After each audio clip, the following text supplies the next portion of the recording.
Eu vou falar sobre o legado de uma família na igreja.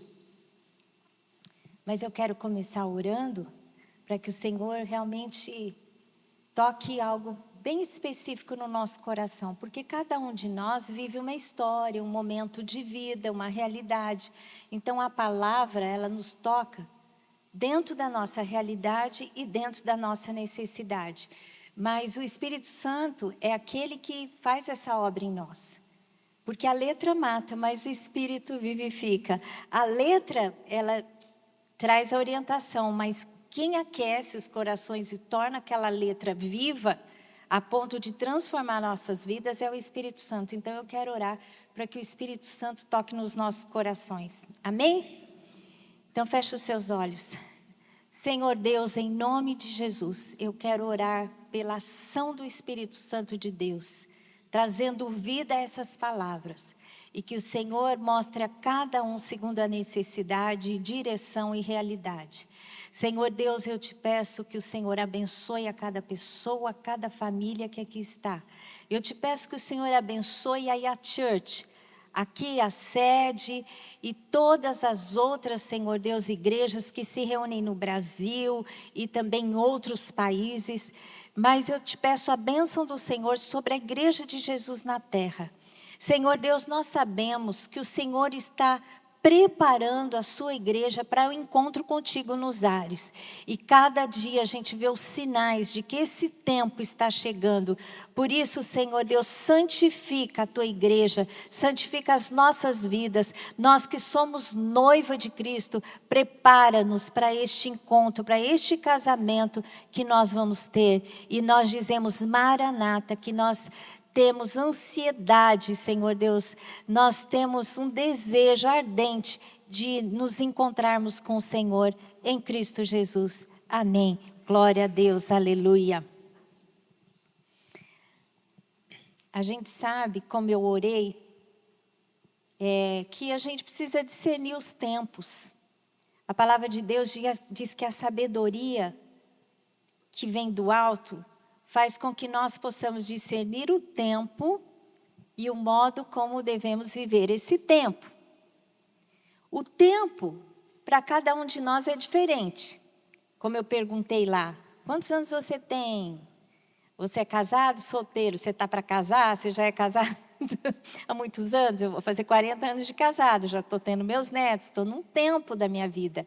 E eu tenho que ter sabedoria para viver esse tempo, e cada um de nós também. Agora, nós vivemos também um tempo na história da humanidade, na história da igreja. A gente sabe, nós que temos o nosso apóstolo, que é um especialista no fim dos tempos, a gente sabe que a história da humanidade está caminhando para o levantamento do anticristo. E nós, como igreja, nós somos a resistência contra esse levantamento. Às vezes a gente vê o pecado, a iniquidade prosperar, não é? A gente fica meio desorientado, a gente fica, às vezes, amedrontado, como o mal, ele tem prosperado, não é? Em todas as áreas. Por exemplo, na família, né? Deus fez homem e mulher. O que passar disso é invenção humana. Qualquer outro tipo de relacionamento que não seja entre um homem e uma mulher, não é invenção divina, é invenção humana. E a gente sabe que o que o anticristo quer fazer? Inculcar isso nas nossas crianças como se isso fosse normal. Não só esse aspecto, mas todos os aspectos que a família sofre, né? A família cristã. Os embates que a gente tem em todos os aspectos, por exemplo, de santidade, a imoralidade hoje, como ela avança. A gente gosta, eu e o Lamartine, a gente gosta de quando vai descansar, nós somos muito indoors, nós não somos outdoors, porque a gente tem algumas famílias aqui que adoram sair, fazer caminhada, fazer um monte de coisa. Eu e o Lamartine, quando a gente vai descansar, a gente gosta de sentar, ele toca piano, eu ouço, a gente lê, a gente assiste uma série. Gente, para você ligar a televisão e assistir qualquer coisa, é duro, né? Porque a gente só assiste série coreana agora. Todas. Porque E outro dia eu vi a Thalita Pereira colocando as indicações das melhores séries coreanas. Eu falei, não sou só eu. O primeiro que eu assisti foi você que indicou, né, Carlos? Mr. Sunshine. Ai, que coisa mais linda, aquele amor que cada movimento assim é uma tomada, né? Isso que é lindo, né? É a coisa mais romântica. Mas tudo isso para falar da luta que a família enfrenta nesse tempo hoje. E a família é a base da igreja. Tanto é que quando o apóstolo Paulo, ele deu, ensinando que veio da parte de Deus sobre a igreja, ele fala que nós somos a família de Cristo, né? Nós somos, então ele usa essa figura, porque na verdade é isso que nós somos, uma grande família. Tem a família de sangue e tem a família do Espírito. Nós somos a família de Deus, onde Deus é o nosso pai e Jesus é o nosso irmão mais velho. Mas também há figuras, porque um dia a gente vai se encontrar com ele, seremos a noiva e ele o marido. Então são todas as figuras de papéis dentro da família. Então a família, ela representa ela expressa o relacionamento e a vontade de Deus para nós, né? A dinâmica entre homens e mulheres, mas também entre o seu povo com Deus. E eu quero falar sobre o legado de uma família na igreja. Na construção de um legado, a respeito de construir um legado na igreja, é necessário 3 coisas. Já está muito na moda, 3 coisas. O Lamartine que lançou essa ideia, vocês já viram o Instagram dele? Tudo ele fala, 3 coisas. Gente, está dando tão certo que está todo mundo copiando, então eu copiei. Para você construir um legado da sua família na igreja, é necessário 3 coisas. Mas é verdade, já foi comprovado que quando você usa alguns números emblemáticos, e 3 é um deles, marca mais. Sabia? Então, quando a gente faz homilética, que é a ciência de aprender a colocar um texto, né, elaborado, a ordem, tudo, e pregar, a gente aprende que 3 pontos, 5 pontos, 7 pontos, são números emblemáticos que fazem mais a diferença. Então, eu vou começar com uma mensagem de 3 pontos. Primeiro ponto, para você construir um legado na igreja, você tem que frequentar a igreja com assiduidade. Se você não estiver aqui, eu vou escorrer mais sobre isso. Mas se você não estiver aqui, no meio, na comunhão, não tem como construir nada. Como você vai construir um relacionamento se um não está aqui? Se falta um, não tem como, né? Segundo lugar, nós precisamos valorizar a comunhão com as pessoas na igreja. Para construir um legado, precisa ter comunhão. Porque nós somos uma família. Não existe uma família sem relacionamento. Não existe relacionamento se não tiver pessoas, não é? Relacionamentos. Então, o segundo ponto é valorizar a comunhão. Primeiro é assiduidade. Segundo, valorizar a comunhão. E terceiro, servir na igreja com alegria. Porque a igreja não é algo para você, não é um cinema para frequentar, nem uma loja para você frequentar. Cinema, o que você faz no cinema? Você chega lá, você senta e assiste, né? O filme ali, 2 horas, nem pisca. Se der vontade de ir no banheiro, você segura, porque você não quer perder nada, né? Você assiste com toda a atenção do mundo. Igreja não é só isso. Passa por isso também, porque se a gente tivesse a seriedade que a gente tem quando vai no cinema, tivesse quando vem no culto, ia ser uma benção. Que ninguém chega atrasado no cinema. Não quer perder a história, mas chega atrasado no culto. Gente, começa o culto, está todo mundo entrando. Quando você fica lá fora, eu que fico no meu culto, assim na frente, desde o começo, eu vejo o pessoal chegando. Mas no meu culto, às 9 horas, tem menos gente. E o pessoal parece que chega mais cedo, porque quem quer assistir culto cedo, chega cedo. Mas no culto das 11, que o Lamartine prega, na sua maioria, gente, o povo chega tem gente que chega, já está na metade da palavra, mas no louvor é assim, vai chegando. É raro. Se você começar a igreja, eu acho que deve ter, chutando alto, 40% da igreja presente. Se as pessoas tivessem a responsabilidade com a igreja, que tivesse com o cinema, não aconteceria isso. Então, igreja não é cinema para você sentar e assistir. Mas a seriedade que você tem com o cinema, você devia ter com a igreja. Assiduidade e pontualidade é uma delas, né? Tem que ir lá, tem que estar lá, presente. E outra coisa também, igreja não é supermercado. O que você faz no supermercado? Você entra lá, vai passando nas prateleiras, não é? E vai comprar pasta de dente. Tem várias marcas, você escolhe a que mais te agradar, tanto a qualidade quanto o preço, aí você pega. Aí você passa no supermercado, compra aquilo que você quer, paga e vai embora.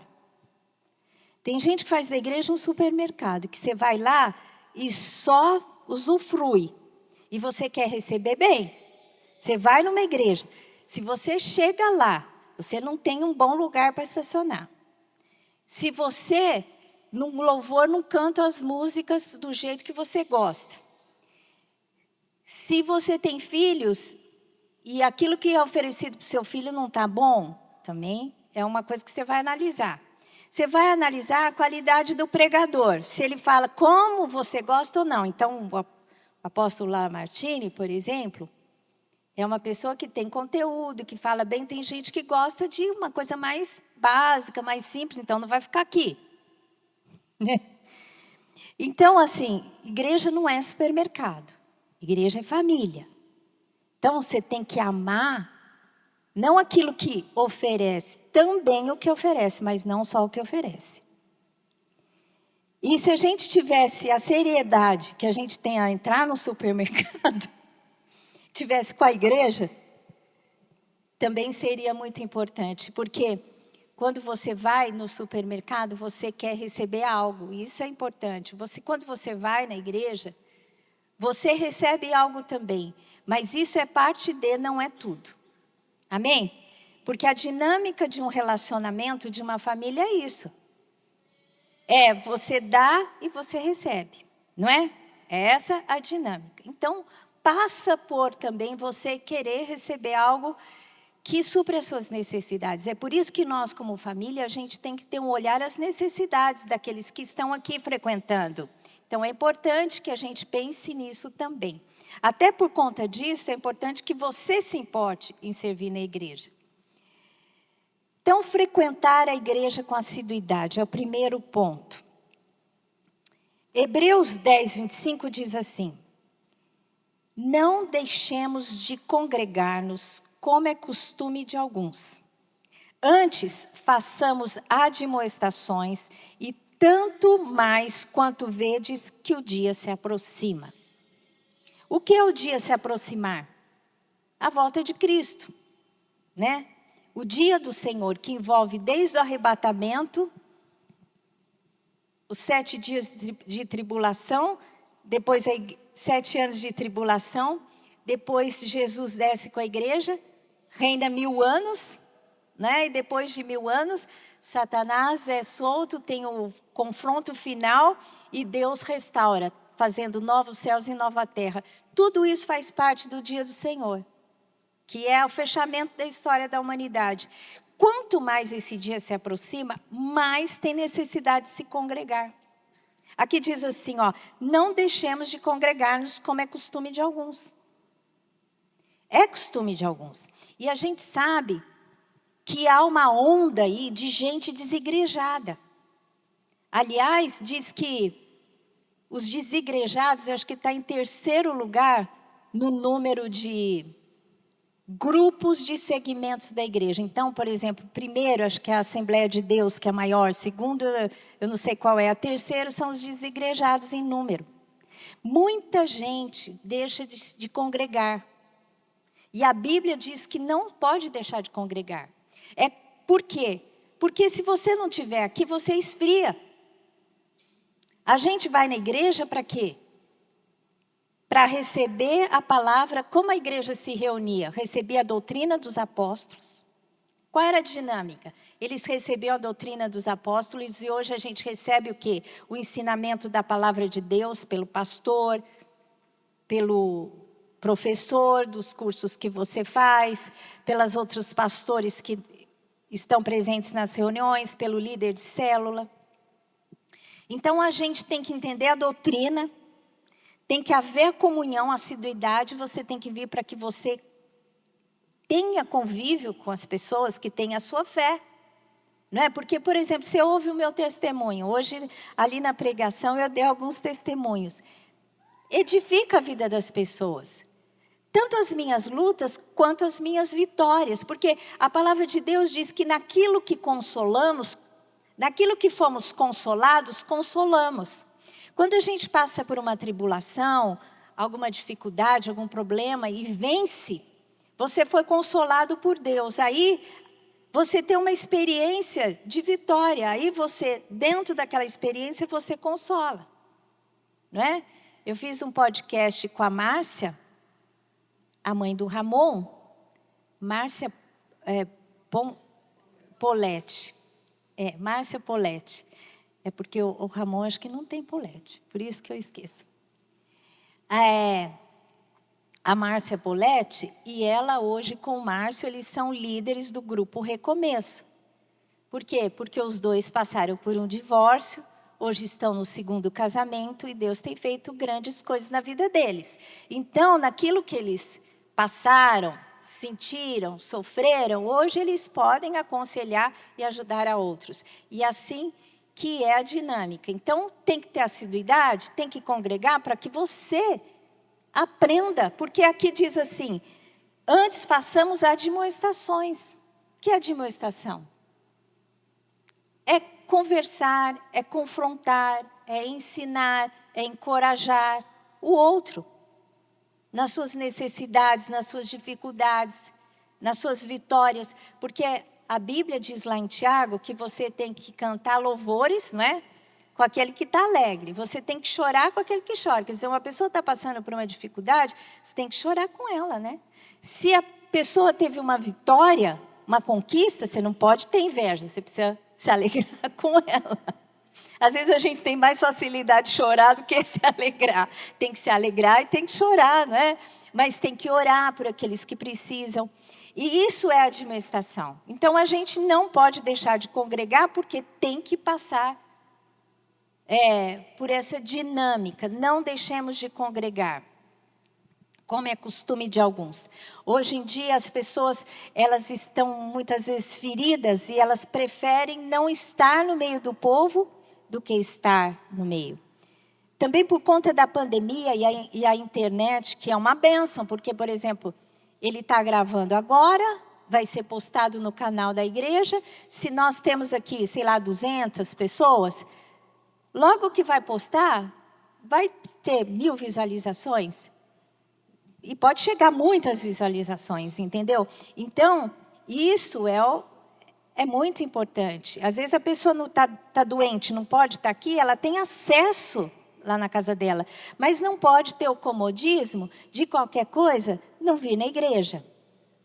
A minha mãe dizia o seguinte, a minha mãe falava assim, crente qualquer coisa não vai na igreja, porque está frio não vai na igreja.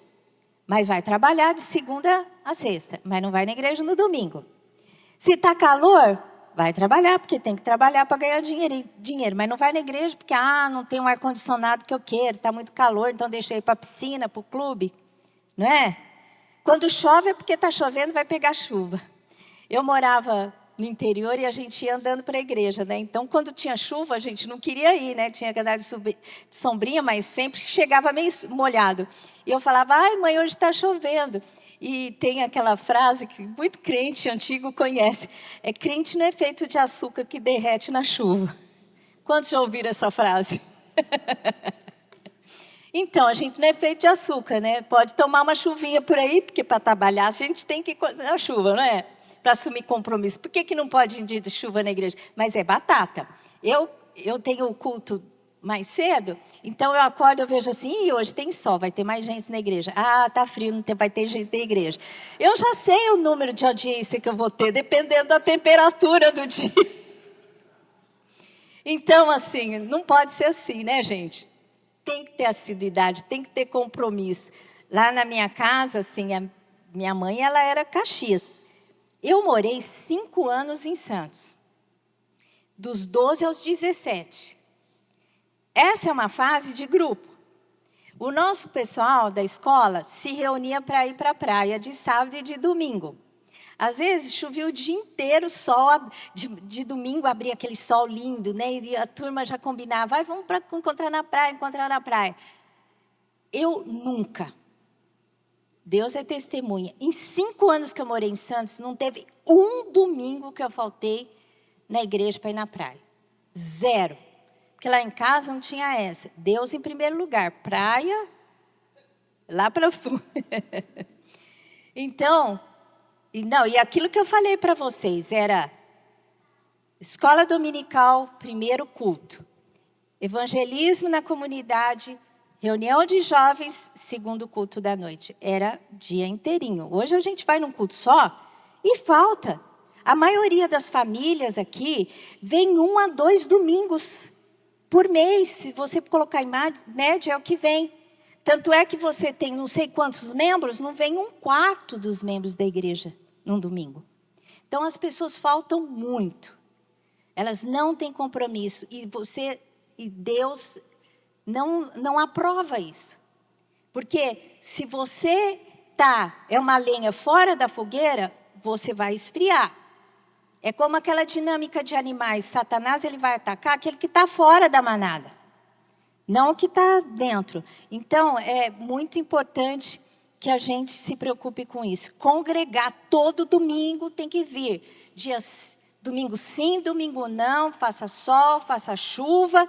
Se vier visita na sua casa, porque o diabo manda visita na hora do culto, né?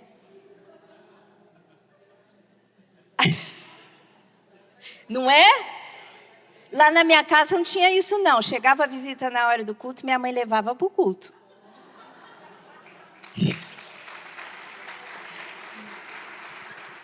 Comigo, eu falo da casa da minha mãe, porque nem a minha mãe nem meu pai eram pastores. Porque na nossa casa não tem como. A gente vem porque tem compromisso de forma diferente. Então, na casa de um crente normal, chegava a gente, porque a família toda do meu pai não era cristã evangélica, da minha mãe sim. Passaram a ser, a maioria, por causa da conversão do meu pai, mas da minha mãe não. Então ela tinha esse hábito assim. Segundo lugar, valorizar a comunhão com as pessoas da igreja. Atos 2:4. Quando descreve a comunhão da igreja primitiva, a palavra de Deus diz assim: e perseveravam na doutrina dos apóstolos e na comunhão, no partir do pão e nas orações. Eles perseveravam na doutrina, como eu falei, na comunhão e no partir do pão e nas orações. A igreja primitiva, a igreja começou em Jerusalém. Lembra quando no Pentecostes desceu o Espírito Santo e 3.000 pessoas se converteram? A igreja, o centro da igreja cristã, começou ali em Jerusalém. E eles eram todos judeus. Então eles iam no sábado, no templo. E no domingo, que era o primeiro dia da semana, eles faziam as reuniões nas casas. Por isso que diz que eles frequentavam, eles estavam sempre constantes no templo e nas casas. Porque eles guardavam o sábado, iam no templo e se reuniam no domingo para festejar, fazer as ceias, celebrações, as festas de amor, porque Jesus ressuscitou no domingo, o primeiro dia da semana. Então, eles tinham comunhão, eles se encontravam, eles partiam o pão, imagina aquela coisa gostosa que a gente tem, numa igreja como essa, a gente tem aonde? Nas células. A gente tem nos ministérios que você trabalha, por exemplo, serve no ministério com crianças. Você vai ter lá os professores que você vai fazer amizade. Então, é importante que a gente tenha comunhão. E vocês que têm filhos, coloque os seus filhos em grupos que eles possam ter comunhão. Porque, por exemplo, a Érica, filha de pastor, quando ela chegou na adolescência, que era de grupo, se ela não tivesse encontrado no Hillel, aqui na igreja, grupo de dança as amigas dela iam ser só da escola. Embora as melhores amigas dela na adolescência, na escola, elas eram um grupo de 4. As 4 eram evangélicas, porque ela estudava no Tamboré, Mackenzie Tamboré, então lá a maioria era evangélica. Então as amigas melhores dela da escola sempre foram evangélicos. Primeiro porque eu pus ela numa escola evangélica, estudou na escola adventista. E depois na escola, no Mackenzie Tamboré, muito evangélico. Então ela tinha lá, mas muita gente aqui não tem esse privilégio de ter os seus filhos numa escola onde tem a maioria que compartilha a mesma fé. Então lá eles vão ouvir, vão ter um relacionamento, às vezes, que não são boas influências. Então, é importante que você faça grupo para os seus filhos, para os seus netos na igreja. A Érica tem um grupo que elas chamam as Best Friends, que elas são um grupo de 8, porque elas eram as 8 meninas que participavam do Hillel durante anos. A pastora Clícia era líder delas, então elas dançavam. Eu trazia toda terça-feira elas à noite em casa. Você tem que se esforçar, porque quando eu mudei para Alphaville, eu saía toda terça-feira à noite, vinha até aqui, esperava.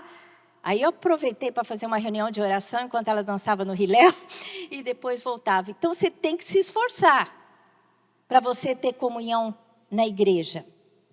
Você tem que servir, você tem que fazer parte de um grupo. A gente tem que fazer parte de uma célula. Eu não sei quantos de vocês fazem parte de uma célula. Gente, mas os momentos... Olha, na igreja tem momentos assim de revelação. Eu já tive muita visão na adoração da igreja, revelação.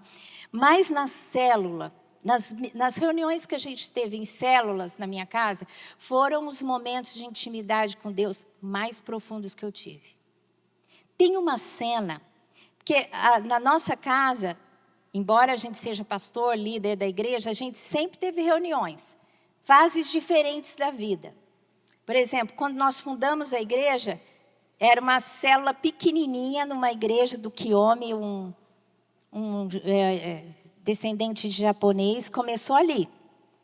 Aí começamos a igreja, eu tive 7 anos célula na minha casa.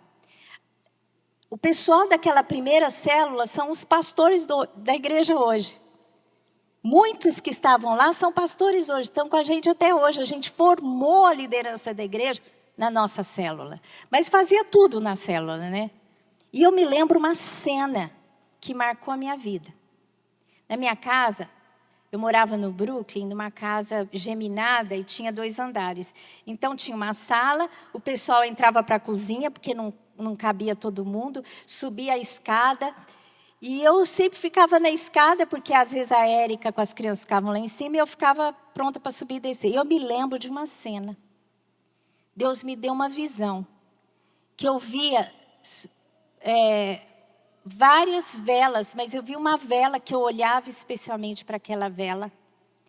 Era uma vela, eu sempre gosto de vela, aquelas aromáticas, então eu acho que Deus ministrou na minha mente uma visão que era familiar para mim. Eu vi uma vela e aquela vela queimava. Estava acesa e ela queimava. Sabe uma vela como vai derretendo? E eu fui assim, cheia pelo Espírito Santo. Gente, desculpa, às vezes fico emocionada. E eu fiquei cheia do Espírito Santo e comecei a orar em línguas e falar com Deus. E eu fiz um compromisso com Deus. Isso eu devia ter, sei lá, uns 33 anos. Eu fiz um compromisso com Deus. Eu falei, Deus, a minha vida tem que ser como essa vela. Ela tem que ser queimada para a sua glória. O aroma dela tem que ser o bom perfume de Cristo. Então eu comecei a declarar. Gente, essa visão da vela queimando, às vezes, quando eu estava cansada, porque a nossa vida era, no começo, muito cansativa. Sabe, pastor, que tem que fazer tudo? Que eu contei lá, que a Érica falava, mãe, o que nós vamos fazer hoje? Era dia e noite, até férias. Gente, deixa eu contar uma coisa para vocês. Sabe como foi a minha lua de mel com a Lamartine? Eu casei dia 29 de dezembro. Dia 30 eu fui para Fortaleza. Cheguei lá casei dia 29, eu passei dia 30. E eu cheguei em Fortaleza dia 30 à tarde, assim, dormimos. No dia seguinte ia ser dia 31, eu fui para a igreja, procurei a Igreja Batista de Fortaleza. Batista só vai à Igreja Batista, certo? Então eu procurei a Igreja Batista de Fortaleza, fomos na passagem do ano na igreja. Aí, eles falaram, quem está visitando? Levanta. Aí levantamos, né? Lua de mel e tal. Nas 2 noites seguintes, a gente se reuniu com o pessoal da igreja. Sem brincadeira. A minha lua de mel, eu passei 4 dias, depois eu voltei, porque o irmão do Lamartine morreu. Mas as 3 noites da minha lua de mel, eu passei 1 na igreja e 2 em reuniões. Uma era uma célula, a outra eles saíram para jantar, fomos todo mundo. Então, a nossa vida sempre foi assim. Vai tirar férias, é com os irmãos que a gente quer encontrar, reúne, ora por alguém, faz alguma coisa. É assim, porque você não é profissional, você tira férias. É aquilo que você é. Então, isso não é para pastor, isso é para todo mundo. Todos nós somos sacerdotes. Hoje não tem um sacerdote que... Né, pastor pode ter um dom ministerial, que ele vai ser líder, mas sacerdote, aquele que se apresenta diante de Deus pelo povo, todos nós somos, né? Todos somos chamados. Então, a gente tem que valorizar a comunhão com os irmãos. A gente tem que ter prazer na comunhão, sabe? Porque, às vezes, a gente não precisa sair do mundo. Aliás, o ideal fosse que não saíssemos do mundo. Porque tem muita gente que se converte, também nunca mais tem contato com ninguém, né? Aí não consegue evangelizar ninguém também. A gente tem que estar pronto às pessoas. Você não pode sentar na roda dos escarnecedores, como diz a Bíblia. Ter amizade que você vai sentar lá e só vai ouvir bobagem, que todo mundo se embebeda, você está junto e também de vez em quando passa do ponto. Isso não dá, né? Não pode sentar na roda e fazer como eles. Mas é importante que a gente tenha amizade também com pessoas para a gente evangelizar. Mas o que vai edificar você, o que vai ser o sustento para você, vai ser os irmãos da igreja, vai ser a igreja. E se você teve alguma decepção ao longo da sua história, saiba que igreja é feito de gente imperfeita, que erra. Sabe, nós que somos pastores, quantas decepções a gente não teve?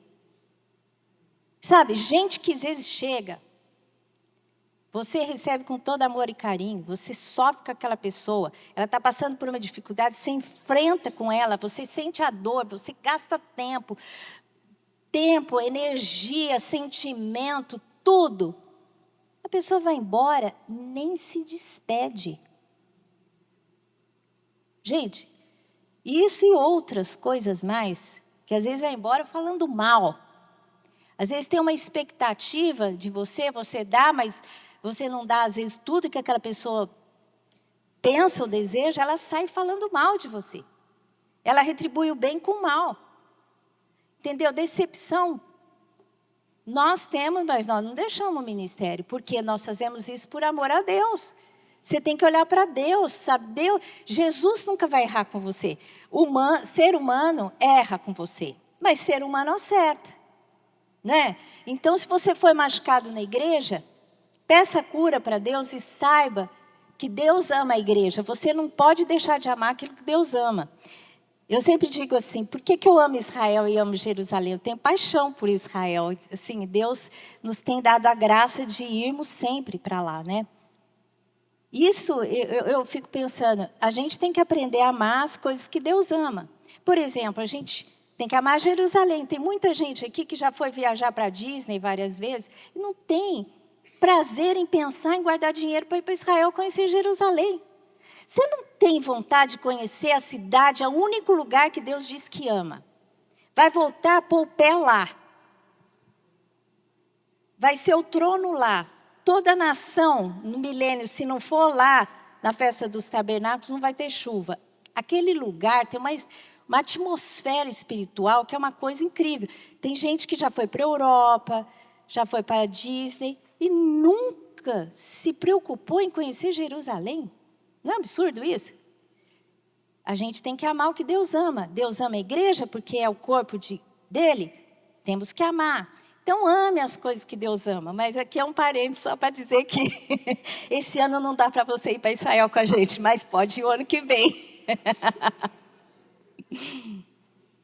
Aliás, gente, eu e o Lamartine é assim. Nós já estamos numa fase da vida que para ir para Jerusalém para a gente é um esforço. Porque quem já foi já sabe, né? A viagem é longa, horas. Você chega lá, é uma caminhada, você investe espiritualmente, você tem comunhão. Para nós não é passeio, é trabalho. E todo ano o Lamartine fala assim, quando a gente está para ir, que você pensa tudo que você vai passar, ele fala, é o último ano que eu vou com caravana. Aí chega lá, a gente já volta, ele fala, não, ano que vem nós vamos tal mês. Não consegue deixar de ir, porque é tão gostoso o que acontece lá, que cada ano Deus dá uma experiência nova, que você quer voltar o ano que vem. E a gente tem, quando chega em Jerusalém, a gente faz uma cerimônia, que a gente toma o suco de uva, e a gente profetiza, o ano que vem em Jerusalém. Então você quer estar o ano que vem em Jerusalém, sabe? Voltando aqui, então valorizar a comunhão. Terceiro lugar, servir na igreja com alegria. Sabe, a igreja é a oportunidade que você tem que de servir a Deus e servir ao seu irmão. Vocês lembram aquela famosa declaração de Josué, eu e a minha casa serviremos ao Senhor? Quantos conhecem essa frase? Eu e a minha casa serviremos ao Senhor, porque Deus é um Deus de gerações, como foi falado lá, como eu falei. Se você crê em Deus e vive os mandamentos, seus filhos vão receber essa bênção. Seus netos vão receber. Então, Deus é um Deus de família. Ele ganha você para você ganhar toda a sua família, através da sua vida. Tanto é que Paulo, ele diz assim, a mulher que se converte e ela é casada com o incrédulo, não separe do incrédulo. Se ele quiser continuar com você, você não vai separar dele, você vai continuar casado, mesmo ele sendo incrédulo. Por quê? Porque a mulher que é convertida, a mulher santa, santifica o marido, santifica os filhos. Olha o poder da sua vida, do Espírito Santo na sua vida. Se você é convertido, você na sua casa tem o poder do Espírito Santo para a conversão do seu cônjuge e dos seus filhos. Basta você ter comunhão com Deus, ter fé na sua palavra e perseverar. E ter testemunho de vida, porque se você for uma pessoa péssima, né, não amar, ser uma pessoa que sabe, em vez de trazer paz e harmonia para casa e bem-estar, é uma pessoa, como diz o pastor Daniel, tribulosa, né? Porque o crente, ele tem que trazer para o seu lar uma atmosfera de paz. Você invoca a paz de Cristo que está no seu coração, né? Outro dia eu vi um vídeo que falava que o marido, por exemplo, ele acorda mal-humorado, ele acorda irritado, ele não tem a capacidade de transformar a casa inteira naquele humor que ele está. Os filhos também não, mas quando a mulher levanta mal-humorada, diz que ela põe a casa em polvorosa. Aí eu falei assim, isso está preconceituoso. Porque eu não acho que seja bem assim não, mas o crente, cheio do Espírito Santo, ele tem o poder dele transformar a atmosfera do ambiente. Não é? Tem que ter esse poder. Gente, pra você ter uma ideia do poder que a gente tem, o anticristo, com todo o poder que ele vai ter no mundo, que Deus vai permitir que ele tenha, ele não vai poder se revelar enquanto a gente estiver aqui? Olha o poder que a gente tem. Imagine você numa casa. Numa casa, você tem poder para transformar a atmosfera da sua casa. Sabe, é por isso que eu disse lá, quando você entra numa casa, você discerne a atmosfera. E o crente pode dar o tom daquela casa. Eu dou conselho para as mulheres. Mulher, se o seu marido não está andando nos trechos, entrega ele para Deus. O Lamartine conta a história. Quem já ouviu a história do entrega dele para Deus? O Lamartine conta essa história, então tem liberdade para contar. Ele era péssimo na direção. Gostava de correr, né? E eu sempre falando, para de correr, não sei o que tem. Olha, já teve tantas histórias que não posso nem contar. Aí, um dia, ele fez não sei o quê, e eu briguei com ele, ele falou assim, eu falei assim, não pode fazer isso, tal, não sei o que tem. Ele falou assim, você também não pode fazer isso. Você é minha esposa, não pode ficar me repreendendo. Aí eu falei, é? Te entrego para Deus. Deus que vai cuidar de você, não vou falar mais nada. Passou uns dias, ele veio me buscar numa reunião terça-feira de oração, aqui na Imperatriz Leopoldo, não, na Pio 11. Ele veio me buscar e a gente tinha, acho que um Tempra, era um carro assim que era muito veloz e ele veio correndo, né, chumbado.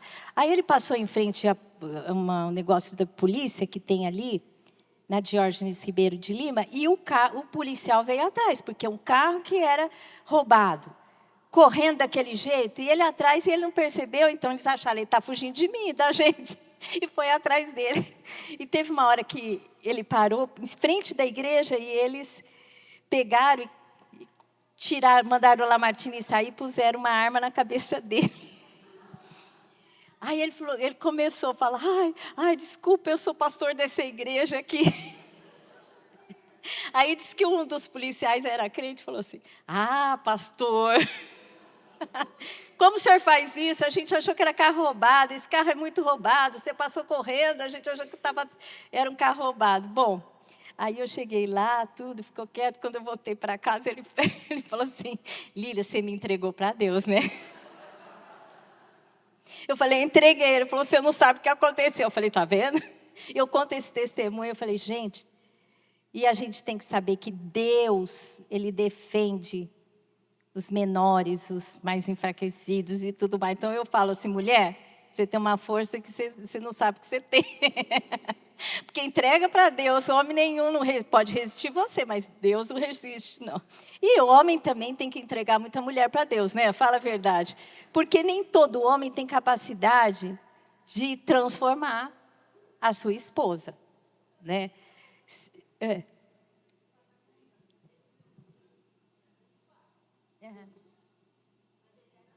Ele era assim? Você entregou ele para Deus, irmã?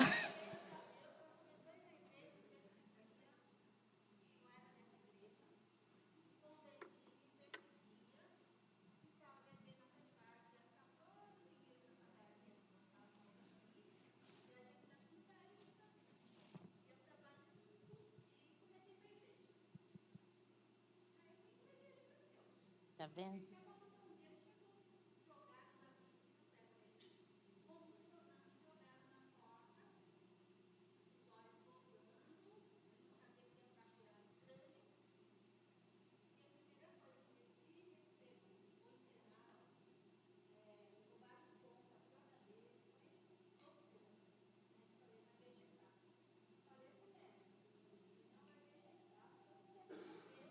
Amém. Amém.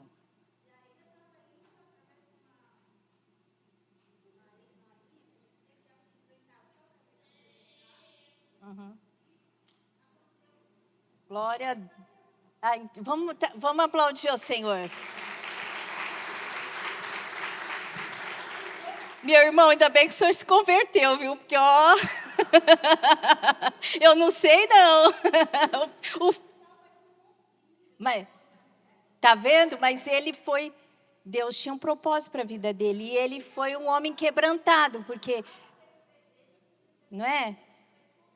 Deus usou essas circunstâncias para trazer o Senhor para ele. Não é uma bênção? Glória a Deus. Tá vendo?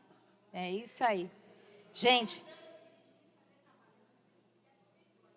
Amém. Glória a Deus. Deus é maravilhoso. Vamos aplaudir ao Senhor.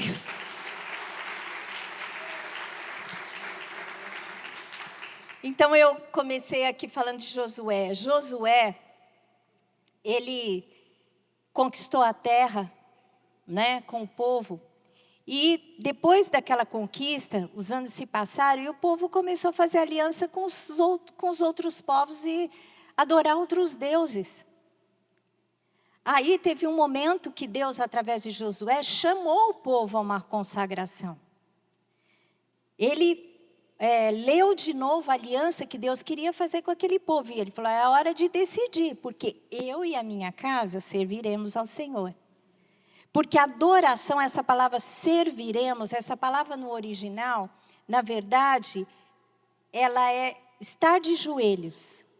É adorar, é servir, porque a adoração está ligada ao serviço. Ninguém serve a um rei sem trabalhar para ele, sem estar à disposição dos comandos que ele der, né? Você tem alguém acima de você, você tem que obedecer àquela pessoa, os comandos daquela pessoa. Então, adorar é servir. E Josué lhe disse assim, olha, Josué 24:15. Porém, se vos parece mal servir ao Senhor, se parece mal servir ao Senhor, escolhei hoje a quem sirvais. Se aos deuses a quem serviram vossos pais, que estavam da além do Eufrates, ou aos deuses dos amorreus, em cuja terra habitais. Eu e a minha casa serviremos ao Senhor. Amém?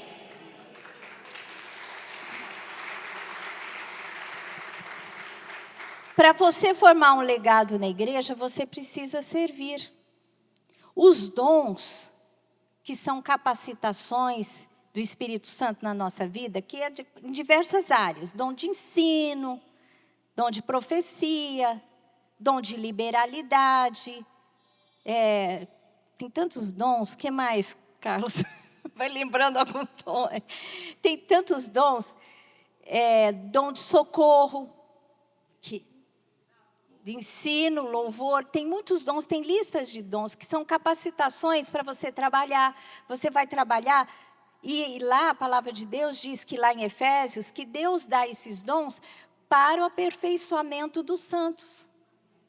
Você vai ter um dom específico, uma capacitação para trabalhar na igreja, para que a igreja seja edificada. Né? Existe uma imagem que é muito verdadeira, é como se você tivesse uma parede com vários tijolos. Se você tira um tijolo, ele fica um buraco. Né? Vai fazer falta. Então, se você faz parte desse corpo e você não está atuando, tem alguma defasagem ali.